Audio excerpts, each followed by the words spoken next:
परमाणु इतने छोटे होते हैं कि उन्हें साधारण माइक्रोस्कोप से भी नहीं देखा जा सकता, तो उनका वेट को, मास को हम कैसे मेज़र कर सकते हैं?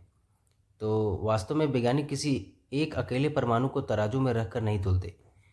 एक हाइड्रोजन परमाणु का अगर द्रव्यमान की बात करें तो वह होता है 1.67 इंटू 10⁻24 ग्राम। यह संख्या इतनी छोटी होती है कि सीधे ग्राम में मापना लगभग असंभव है। इसलिए वैज्ञानिकों ने एक अलग तरीका अपनाया जिसे हम लोग बोलते हैं relative masses of atoms and molecules. इसके बेसिस पे हम हर एटम का मास पता करते हैं। तो इसके लिए सबसे बेस्ट तरीका होता है एएमयू को समझना, एटॉमिक मास यूनिट। 1 एएमयू वह द्रव्यमान है जो कार्बन 12 परमाणु के टोटल द्रव्यमान का 1/12 हिस्सा होता है। कार्बन 12 को इसलिए चुना गया क्योंकि वह काफ़ी स्टेबल और प्रचुर मात्रा में पाया जाने वाला आइसोटॉप्स है। इस मानक के आधार पर बाकी सभी तत्वों के परमाणु द्रव्यमान की तुलना की जाती है। एग्जाम्पल के लिए अगर किसी जो कोई परमाणु है कार्बन 12 के 1/12 भाग से 16 गुना भारी है तो उसका द्रव्यमान 16 एमयू माना जाएगा, जैसे कि ऑक्सीजन का होता है।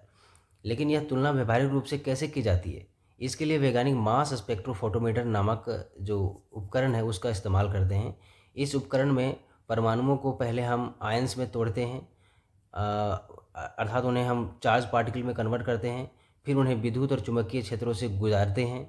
जब ये आयन चुंबकीय क्षेत्र में प्रवेश करते हैं तो उनका मार्ग मुड़ जाता है अकॉर्डिंग टू देयर चार्जेस।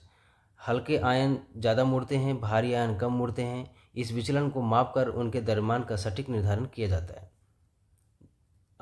दूसरी बात हम तरीका समझ सकते हैं मोल कंसेप्ट का। वैज्ञानिक एक अकेले परमाणु का द्रव्यमान नहीं मापते, बल्कि बहुत बड़ी संख्या में परमाणुओं का कुल द्रव्यमान मापते हैं। एक मोल किसी भी पदार्थ में 6.022 इंटू 10⁻23 कण होते हैं, जिसे हम लोग एवोगाद्रो नंबर के नाम से भी जानते हैं। उदाहरण के लिए एक मोल कार्बन 12 का द्रव्यमान 12 ग्राम होता है। यहीं से परमाणु द्रव्यमान को वास्तविक इकाइयों